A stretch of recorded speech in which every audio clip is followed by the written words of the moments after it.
Teenspeak gathered questions from teenagers who have had experience of domestic abuse and asked them to the people who have power to make a difference. Here's what they had to say.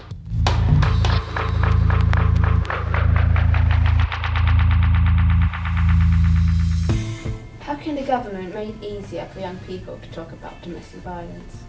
I think we've got to involve ourselves in campaigns like this, because the special aspect of a campaign such as this is that it raises awareness.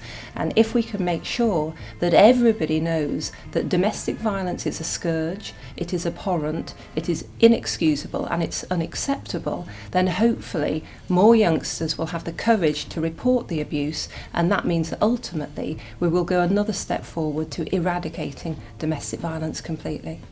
What we can do, and what we do, is to remind everybody in local councils, in Parliament, in police services, in the courts, that you have a right to have your voice heard, and that they need to ask you what you think about your lives and ask you what you want to happen in difficult circumstances.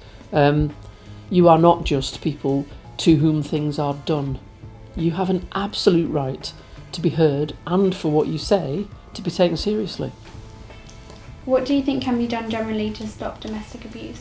The way we will prevent violence against women is changing the attitudes that lead to the violence. So it's the attitudes that lead to violence against women. We have to change those attitudes.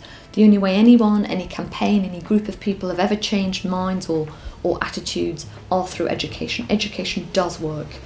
So if we're recognising that this is a really important part of education and that we want young people to come out with the life skills to live happy and healthy and non-violent relationships, then we've got to create some space in the curriculum so that we can put that teaching in and have those discussions with young people and have some space and time for that in the curriculum, because that space and time isn't there at the moment. It just relies on a committed teacher wanting to work out whether they can squeeze that in. So I think that the government and the Department for Education absolutely has a responsibility to recognise this is important and that education is necessary in this area. What can the police do to make people less scared of calling them or talking to them? I think we need to be held to account for our actions. I think we need to, when we get it wrong, we need to accept that and demonstrate a real willingness to get it right. We need to listen, because actually we need to show people, young people, all victims of abuse, that we listen, we care, and we work with them to do what's right. It's quite often the right thing to do may be around bringing an offender to justice, but it's not just about that. Actually, it's about what's right for people. Is there just one police person for children and young people to talk to? Maybe a telephone line just for kids to call up and ask questions? I think that's a really good idea that we should look at. It happens in Italy, I understand, and I understand it's really successful there. But it might not be just police. It might be something we should talk about with the third sector, Women's Aid or other charities, about actually how could we do that? Because I know that for child abuse, ChildLine, working with the NSPCC, works really, really well.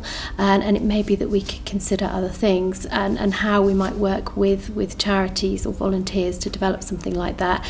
But also I think that the challenge for us in the police is to make sure that we're approachable, and that all of our officers and police staff, our PCSOs, our people who work in police stations, or anybody that might come into contact with children are seen as approachable, and that children or young people could talk to them about their fears and their concerns.